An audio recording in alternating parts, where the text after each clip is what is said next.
Kiembote wana nekong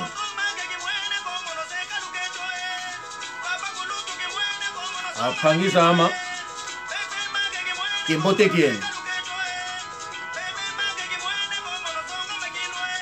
ewunu diamu popula nzevo maibopanga pasi mabanga mnantimaze yatu kansi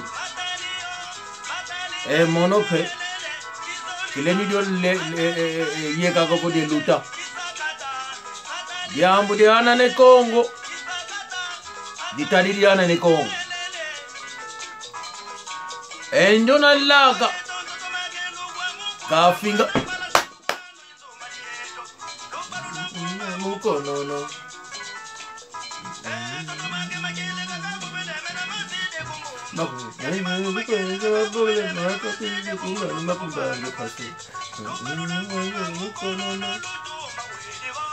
Mbuteto makapopele makele kakapopele mambo kapopele imambo makulubange pasi kasi wambuta kapopele monopeleke pete kokola evaika ikamba nzaya mvimba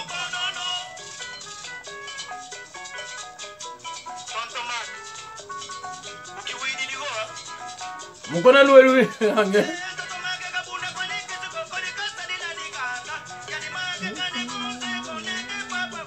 kabuna kwani kisiko kabangile kana boke na sadile kana nge mwana ukonde zina ukonde khumbu kala nga ku France ndio phange monketo mugwawuli nange nwa khatu ndokuphanika kwa kubonga ko mokhatu phanya manzolu vonda Leonardo Ottomanlanda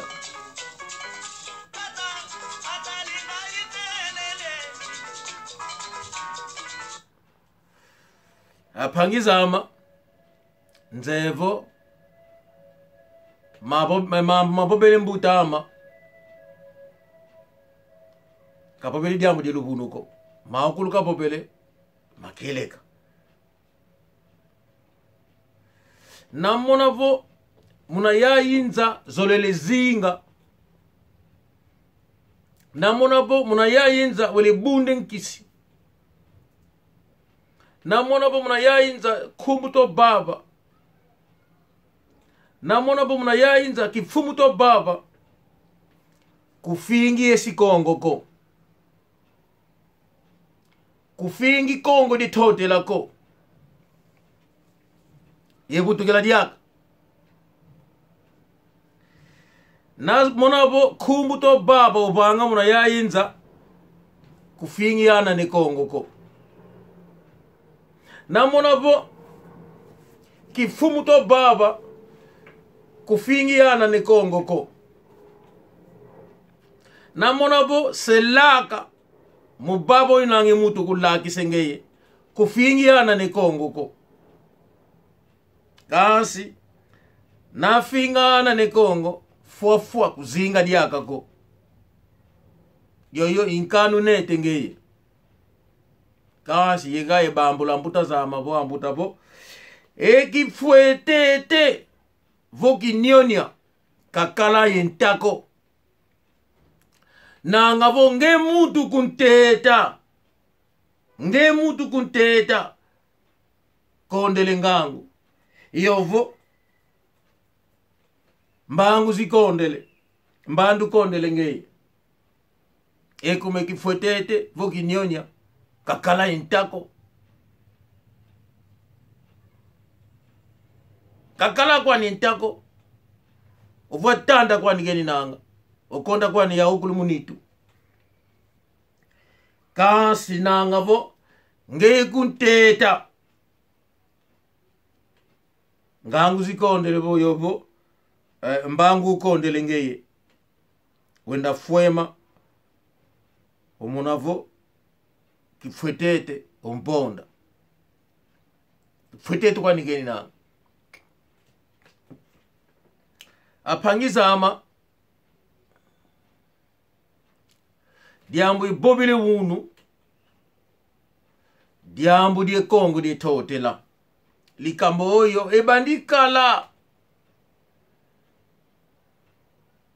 bato mosusu oyo ezoka bango toyebaka te okomona kaka po asala kombo po ayebana il faut afinga Congo dia totila. Congo dia totila bafinga ka yango te. Congo dia totila batumbolo ka yango te. Eza lokola lion abotaki bana tie bana wana akeuruka biloko kolia. Me okene mosika te po atiki bana wana. Alo yo monike ofinga Congo dia totila. Parce que lion atiki bana wana. Mandeko tika nanu na yebisa bino Congo démocratique wana bomona kawana. Congo démocratique wana bomona kawana. Avant ekoma indépendant esalaki bana ya Congo dia totela bangonde.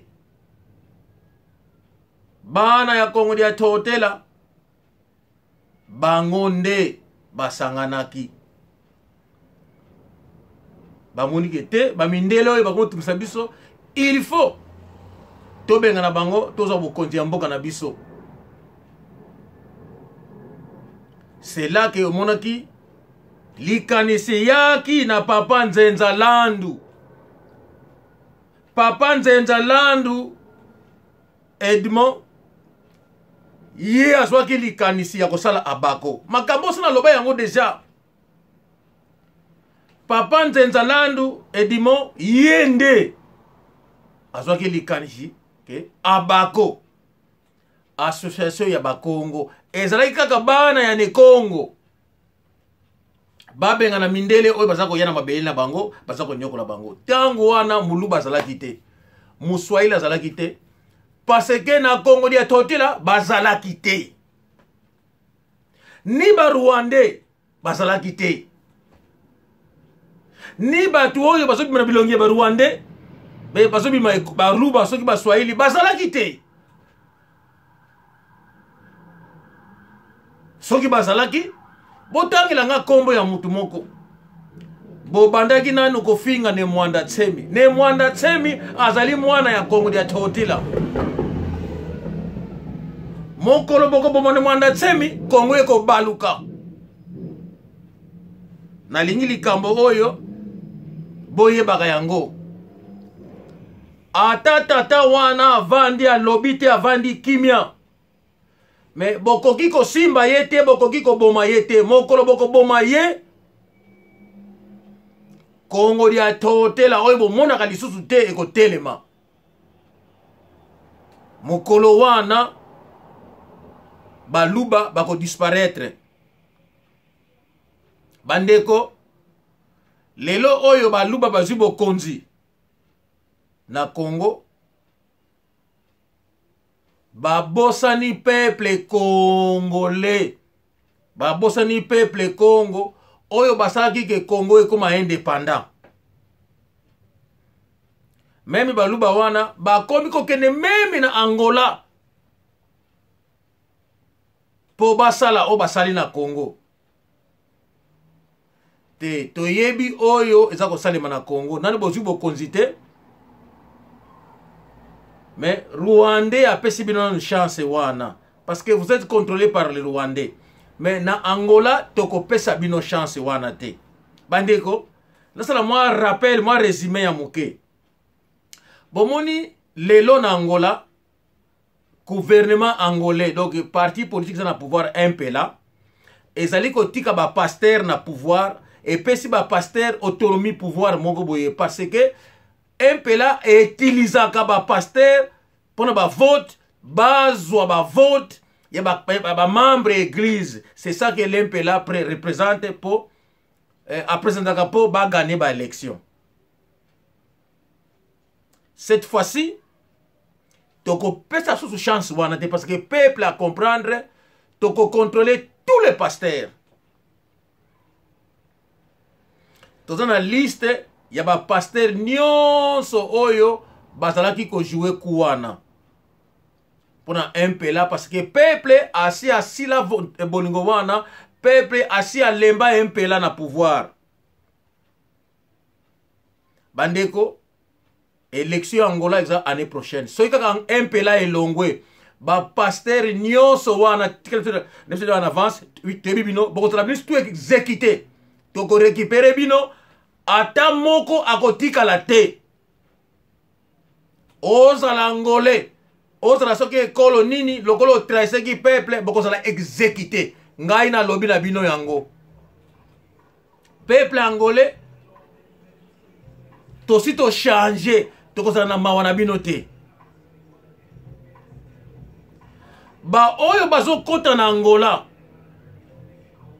bazali ko kanisa ke na Angola bango bakojwe. Angola ezali mboka ya biso.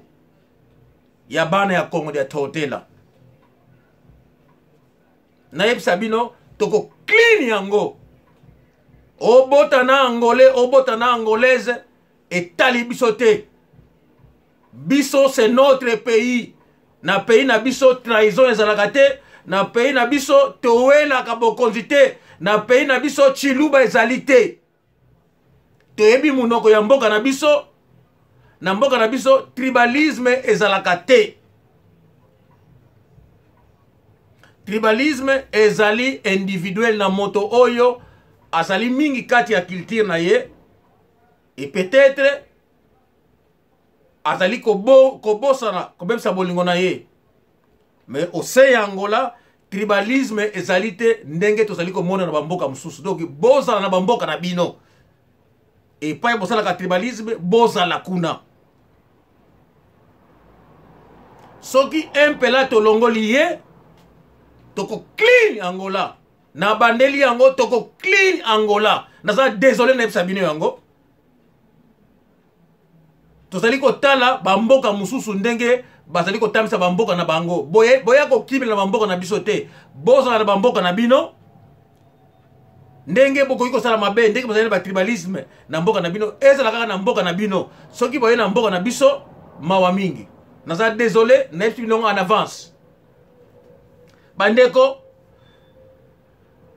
Papa Nzenza Landu Edmond yende mwana ya Nekongo ya Kongo ya Totela yende ayaki na likanisi ya Abako po babenga na mindele na lingomba ya Abako tozalaki na Papa Nzenza Landu en tant que fondateur. C'est en 1950 papa azwi likanisi ya kosala Abako. Na Abako tozalaki na Papa Nzenza Landu. Tozalaki na Papa Mingi Edimbala Zeteke. Tozalaki na Papa Kasavubu. Tozalaki na Papa Kisolokele. Tozalaki na Papa Dialungana. Tozalaki na Papa Diangienda faisait partie. Nazo tanga yango na ordre selo âge na bangote. Mais nazo tanga ba kombo ya bato bazalaki ko faire partie ya Abako. Tozalaki na Monseigneur Kimbondo. Tozalaki na Papa tozalaki na Abbé Yulu Mabiala.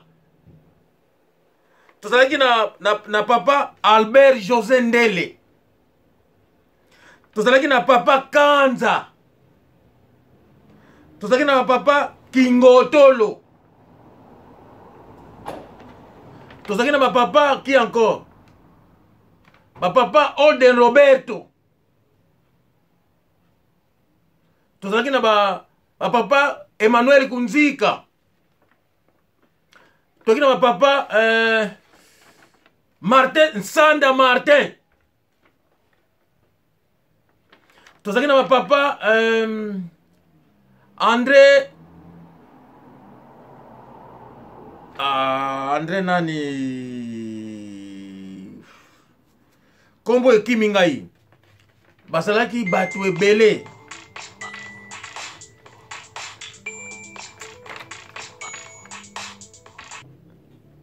bandeko na ngai bolimbisa toujours batu babengaka nga mingi donc bolimbisa lere moko apele ezalaka ntango nazosala video bandeko na ngai basalaki ebele batu oyo bazalaki tangu wana na Abako. Tangu bakomi na 54 na le 24 mars 1954 basalaki élection. Na élection basalaki en réalité mutu a gagné élection wana ezalaki grand frère ya ba papa di Angenda. Na ebite soki kisolokero bi di alungana me moko na bango mutu a gagné ki. Yé a monique te, yé a kosimete parce que d'après yé a monaki oitalaki mayele ya classe kasafubu mutu azalaki. Bango ne bataki na séminaire. Vous devez comprendre papa kisolokele di alungana na di Angenda bazalaki na séminaire. Y compris papa Kasavubu. Mais bango ba préféraki ba pesa papa Kasavubu azala mutu. C'est là que papa Kasavubu a été comme président ya Abako. Ti na indépendance ya Congo. Bandeko na bakombo na tangi boyoki kombo ya muluba te, kombo ya muswahili te. Bandeko neb sabino soki omoni moto abali kozwa liboma alingi kotouche royaume Congo, liwa ezali pene, liwa ezali na nzela.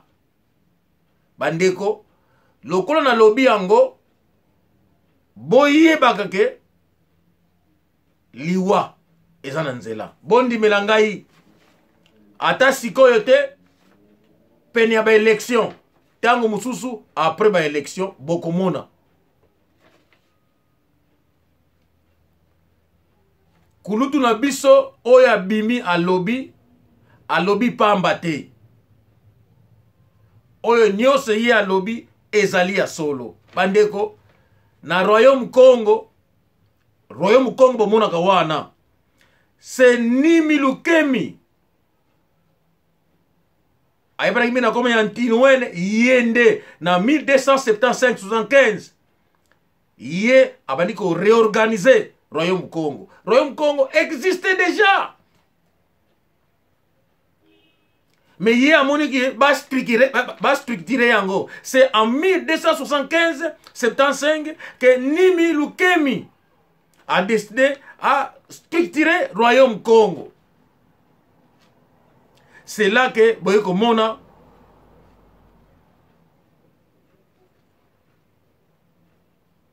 Boyeko décidé. Tango bayeko découvrir Royaume Congo, tango wana bayeko décider que il faut mutu moko auta kuna. Ezalaki na esengote, ezalaki na mystique, ba missionnaire ba découvrir ki. Tango ba missionnaire bayeko découvrir Royaume Congo, ce qu'ils avaient trouvé là-bas par rapport au Yabango, il y a tellement élevé. Alors, bazaki na besoin représentant azala ya biso na Vatican. C'est là que bazui Tsakune Mvunda ye akei ko représenter Tsakune Mvunda azalaki koko ya nzinga nkubu ya Alphonse Premier yende mutu akendeki na Rome. Azalaki ambassadeur ya liboso. Soki boke na Rome, bolobi tozala biso tomona stati ya Negrito. Tango ye akufi, bakunda ye kuna. Na stati na ye bokomona, bachaye kombo na Mukongo. Mais, symbole stati bachaki na nzela. Mais, bakunda ki ye avec gloire. Pona respect bazalaki nango, envers ye à cette époque. Nalengi nebisa bino ke ba Congo oyo bino bozali ko finga ba bandaki tango wana na Royaume Congo. Kaka ba descendant ya Royaume Congo tuzana Paul Panda ayeko kende na Belgique akene ko tanga na Belgique. Vers ba 1888 1890 ye akei na Belgique ko tanga. Tango ye akei kuna asilisi ba classe na ye ayeko zonga. c'est vers 1919 azwi likanisi ya kosala parti politique. Et puis asenga indépendance parce que akende kuna asalaki ba école secondaire na ye na université na ye kuna. Azali le premier agronome.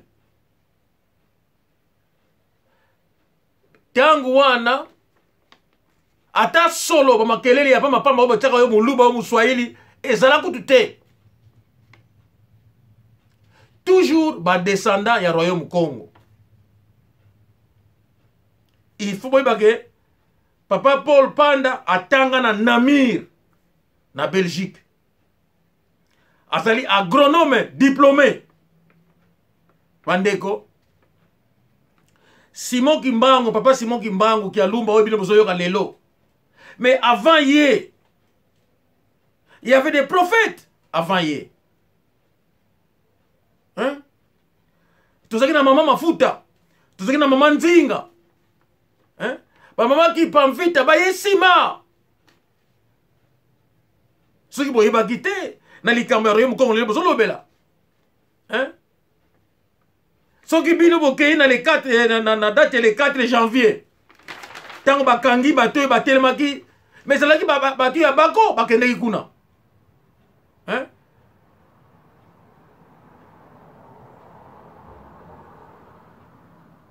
Tangu ba missionnaire ba yewana église catholique s'est installée na Congo wana. Mais évêque Liboso, hein?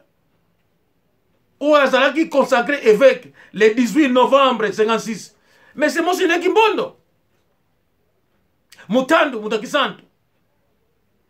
Et noir, ba Congo. Ba soli bazalaki wapi? Baluba bazalaki wapi? Hein?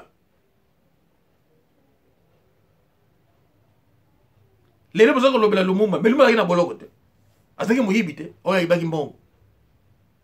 Mais tant que na table ronde, c'est papa et c'est l'abbé et Youlou. Moutouazouaki, avocat. Maître Croquet. Pour akende na bangona ko défendre. École oyo tout et yaki. Et sanganaki oyo kendeki na table ronde. C'est parce que papa Kasabol baki te. Netozo kende boye. Et ça la kaka ya biso ba Congo te. C'est là que l'idée est venue. Babi Misaye Lumumba na boloko, bien kazaki muyibi Babi Misaye, basangisa batu mususu, bakende na bango.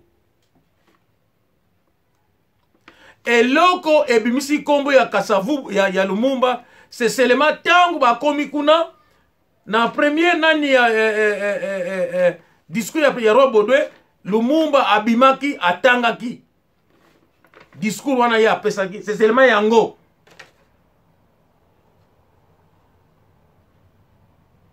Le cola hier albaki ki notre ligne indépendance libre pour ma bébé blanc salaki basala na bisote, c'est seulement ça. C'est là une sorte de désobéissance devant roi. Donc orgueil wana ya la kisaki ya kozala na audacité ya koloba makambo oya lobaki devant les rois, c'est seulement ça. Et ça dit que en réalité, il n'a rien fait pour le Congo. L'indépendance du Congo, c'est le papa Kasavubu. Hein? Abako, c'est le papa Nzenzalando. Le 4 janvier 59, tout le Congo. Tout ce monde-là, c'était les gens de l'Abako. Botangi la ngai kombo mutazalaki wana. Oya kangamaki na bango. Oya zako buna indépendance. Asalaki te? Hein? Bolanda, oyo kulutu alobi, po bomona ke non? Peuple Congo, les peuple Congo n'a passé beaucoup glorieux. Glorieux, je dis bien glorieux. Peuple Congo, les peuples au Sangarate, parce que le royaume du Congo était créé en 1275 par Nimilou Kenalias Djinouin. Ceux qui ont un professeur, il y a une université, il y a Wapi, au Yebango. Et Congo et Salama, le royaume du Congo et Salama, avant, l'Amérique n'existait pas. Puisque l'Amérique est 14e. Boyo Kiango. Faut tchango na mutu na yo. En 600. Et le Congo a besoin de première université, ambassadeur. De 604 à 608, il y a eu Sakonevunda, ambassadeur roi du Congo.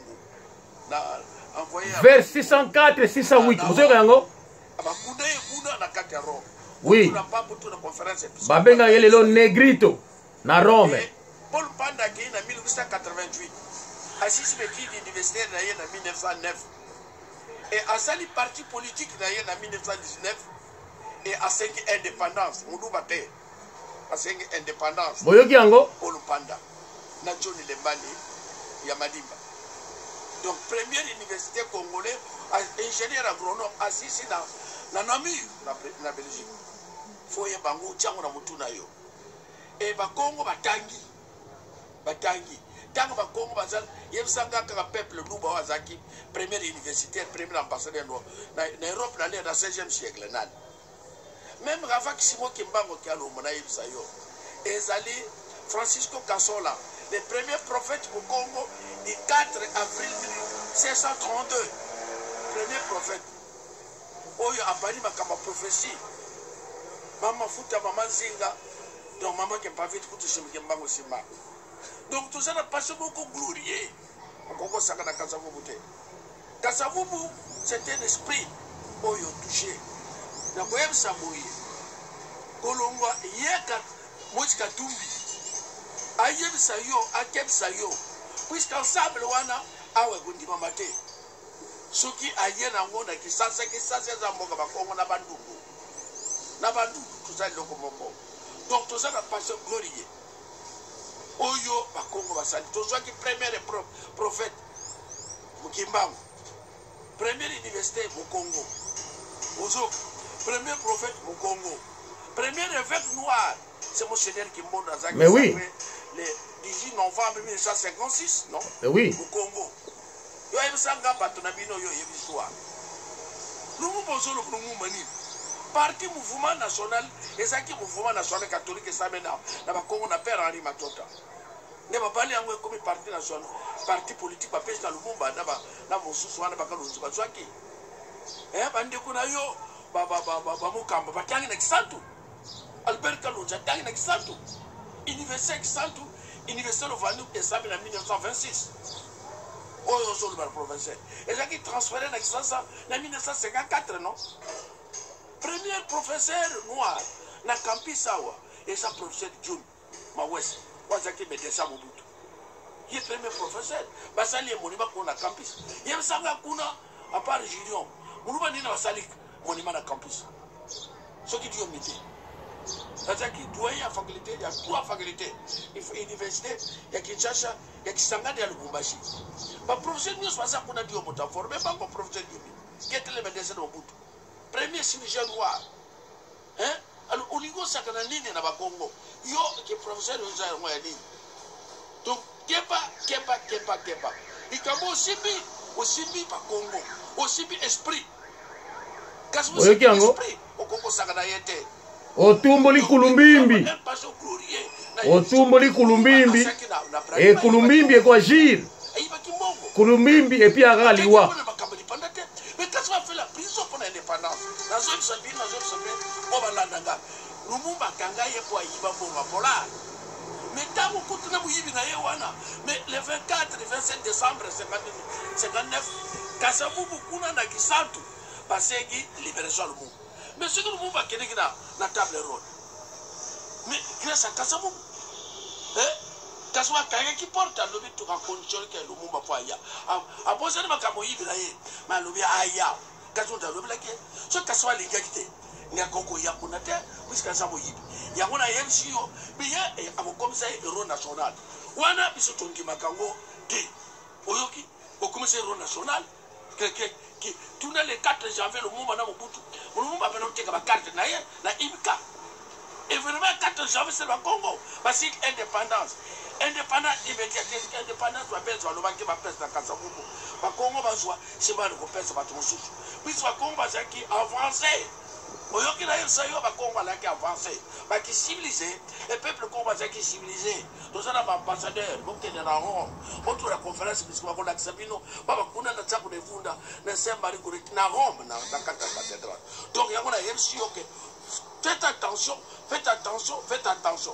Et nous, quand nous bandons les bitumba, et qu'on marche, et qu'on injurie, et quand il se repose en paix, Kalombo, Keba na Kazamu Mosimbi, Keba na Kazamu Mosimbi, Keba na Kazamu Mosimbi. Merci. Ah, ngai pe nazana mingi te. Ngai nazali na ngai makunga. Makunga. Yani, ntukanda kalandanga.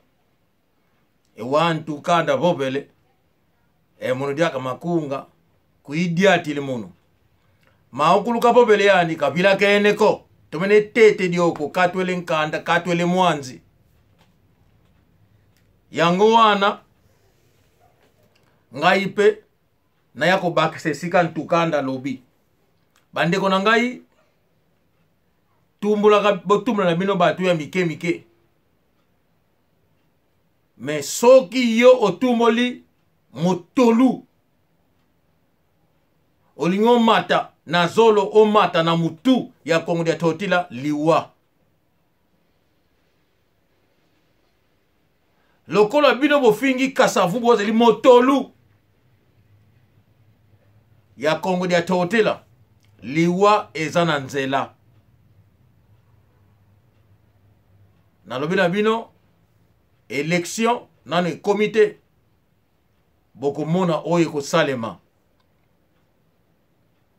bandeko papa Kimbangu asalaki santa na ye tomonaki kaka groupe moko ya batu ba celebraki yango mais papa Kimbangu azali mwana ya Kongo dia totela oyo abotamaki na bembe aye na mabele ya Congo démocratique bipai ye ayaki kosalela misala na ye molimo wana na kulumimbi nanu ezongi te